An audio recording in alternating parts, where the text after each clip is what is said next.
स्त्रियांना अंगावरून पांढरा स्त्राव जाणे हे मुख्यतः कफ दोषातील असंतुलनाशी संबंधित असतो. स्त्रियांनी याकडे दुर्लक्ष करू नये, नाहीतर समस्या गंभीर होऊ शकते. अशोकाच्या सालापासून बनवलेले हे औषध स्त्रियांच्या सर्व विकारांवर उपयोगी आहे. याचे सेवन करावे. रात्री 1 चमचा मेथी दाणे भिजत ठेवावे व सकाळी हे दाणे चावून खावेत. गवती चहा प्लस तुळस प्लस हळद याचा काढा बनवून सेवन करावे.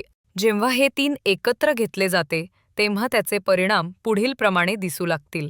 1. संक्रमण रोखले जाते. 2. कफदोष कमी होतो, त्यामुळे स्त्राव कमी होतो. 3.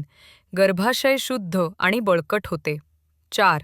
रक्तशुद्धी आणि रोगप्रतिकारक शक्ती वाढते. 5. थकवा, डोकेदुखी, चिडचिड कमी होते. काढा असा बनवा.